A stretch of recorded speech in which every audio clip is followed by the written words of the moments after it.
This is a track called Tricky that I'm working on. I have to finish this by tonight. So yeah, you have to. You're gonna see when I'm doing the build-ups and rearrange the track to get it maximized. So yeah, I'll get starting.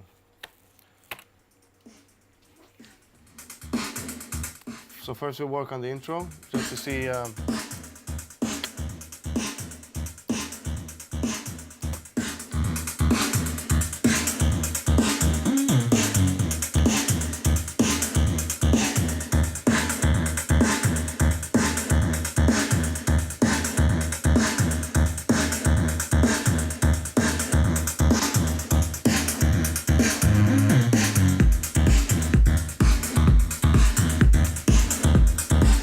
And then I use the basic. It's like after 30 seconds, I'll bring in the kick drum and just keep the build-up going. And standard for me is to keep a build-up, the intro for around 1 minute, and then drop into the first break, and then yeah, have the break around a minute or a minute and a half, depending on what kind of track it is.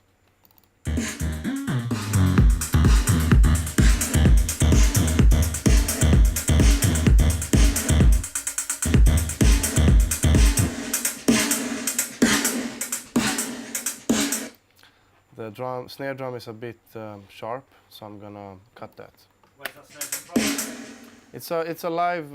It's addictive drums. Okay. And for me, I think it's one of the most amazing plugins that I ever made for software, since I think it sounds so close to live that it's ridiculous. And you have all the drums, and you can change banks. Is this relatively? You got this recently? I got this 2 months ago, and what would you do for drums before then, for the live stuff? I would probably sample drums and go into kind of rock bands and see what they did, and you know, and sometimes we even get a session with a live drummer and just record for like an hour, and then we use that to chop up and just use bits and pieces. So that's it's a bit sharp, the snare drum, so I'm gonna cut that.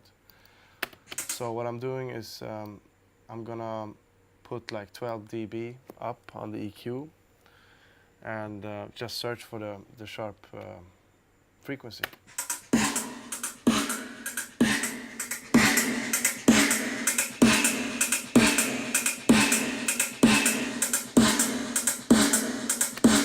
And when I'm doing that, when you hit the high frequency, you can without thinking about it, your ear starts reacting to it. So I think I found it.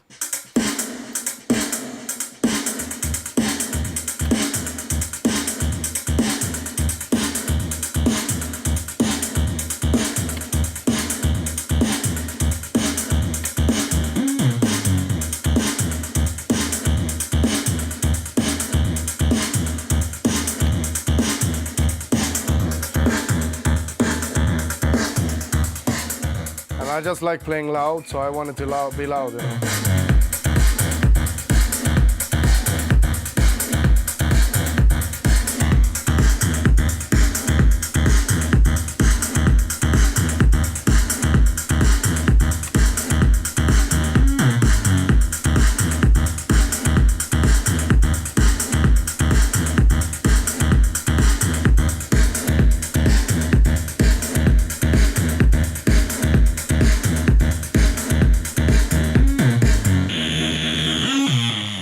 And instead of it going like that, I would like it to start a bit slower. So what I'm going to do is I'm going to put a high cut and cut the sound a bit.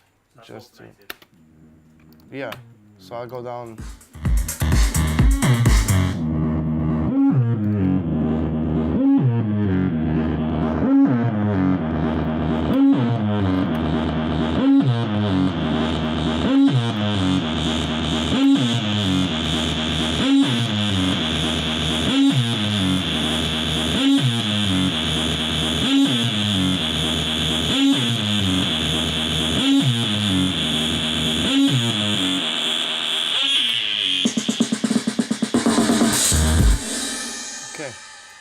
We're gonna work on the. I'm gonna put a low cut on the bass that I use in the break, and I don't want to cut it too deep, so let's see how this sounds.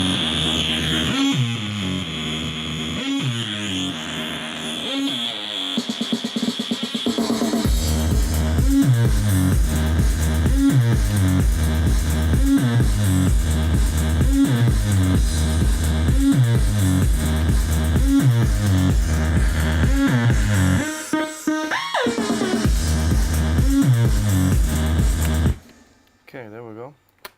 It goes off. So what I'm gonna do now is I'm gonna send the break bass line to a bus channel, and I'll pick bus 5, and then no, we take bus 9 because that's free. And on bus 9, I'm gonna put a reverb. And I picked the platinum verb. Take the mix down to 0. Put the reverb time on 20 seconds. And just to make it bigger. So in the break it's gonna be fading, and we'll see how it goes.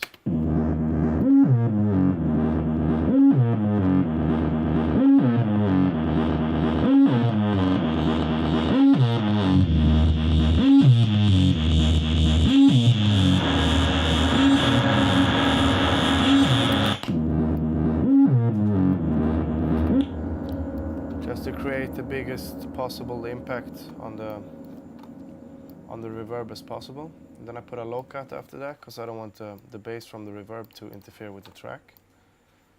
And then we put a spreader just to make it wide. Then I'm gonna automate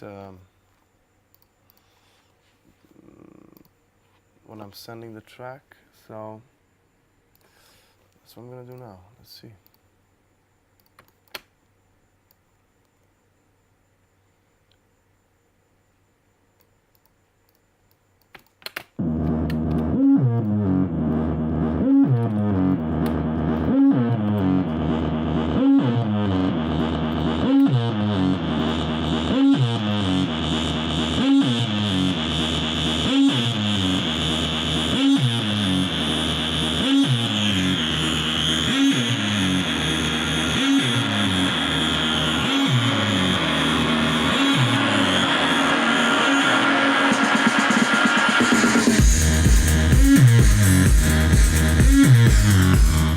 Yeah, there we go. So what I'm gonna, that was, yeah, a reverb that just goes really long, so it just becomes like a white noise.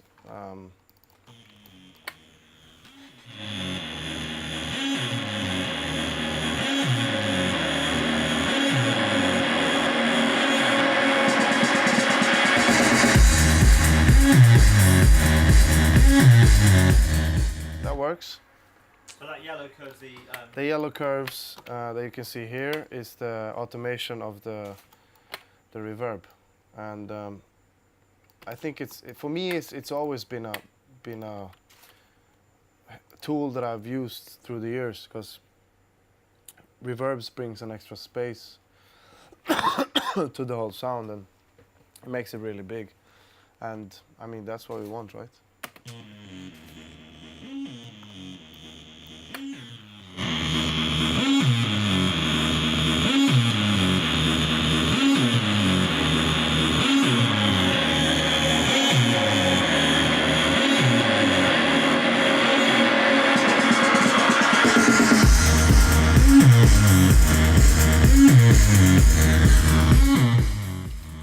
There we go. And then another thing I always do is I'll bounce the reverb on its own to put on. So you're exporting that bus? Yeah. Reverb, break, and then I'll add it to the audio window, just to make sure I can do whatever I want with it, instead of using the actual reverb. There we go.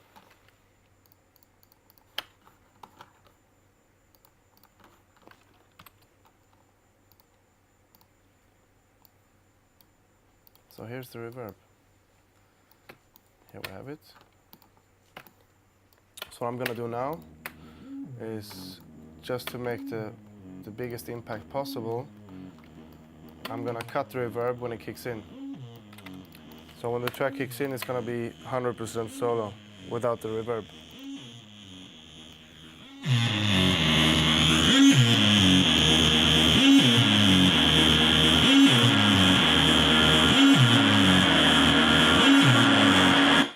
So what I did here was I cut the reverb, I faded in, I put a curve on it so it sounds more like an effects, and that's perfect for reverbs. And you know, it's good to be creative with reverbs because it's a good tool.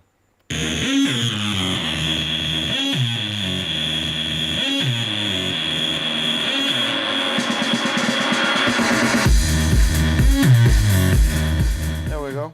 So I'm happy with that. So let's move along. So if you've got crash cymbals there on the land, what's Yeah, it's any tips for getting the impact on the landing? it's kind of like I just want to use as less things as possible in the break, and then when it kicks in, it has to be a slap in the face. Basically, that's what I want. It has to be big. It has to be something needs to happen. So I just use less things in the break. I don't use drums and stuff. Sometimes I use a drum roll, like in this case, but I just like using effects and reverbs and just make the sound you're using originally make it as big as possible. Then when it kicks in, you have so much other elements. It's gonna be it's gonna go off. So what I could do now is, since I bounce the reverb, I don't need to play around with the automation. So I can just use the reverb as effects. So before the drop, I'm going to use it.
Then standard as well is like I keep after the build up, I'll keep it going for about 2 minutes before I go down to the second break, because I don't like when tracks are too long. It should be 2 big breakdowns and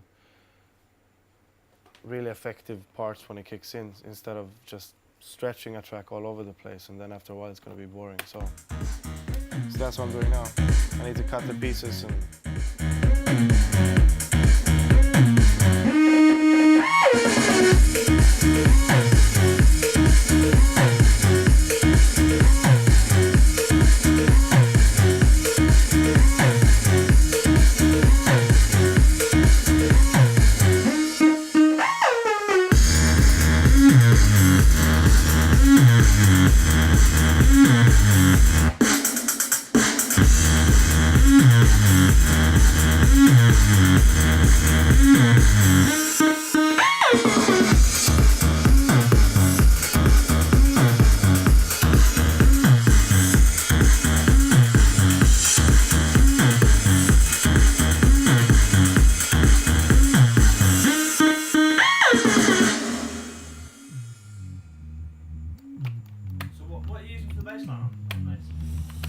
this is the MS-20. Okay. MS-20. So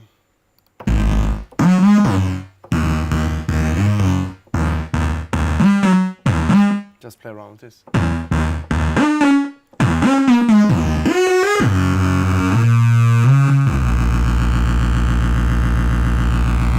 And I don't use. I don't use the sounds that I use the sounds, but I don't use the settings that they have. I always go in and tweak on my own just to make sure it fits the kind of track and sound I want it to be. Because a lot of people just use presets, and I think they should work more on the sounds.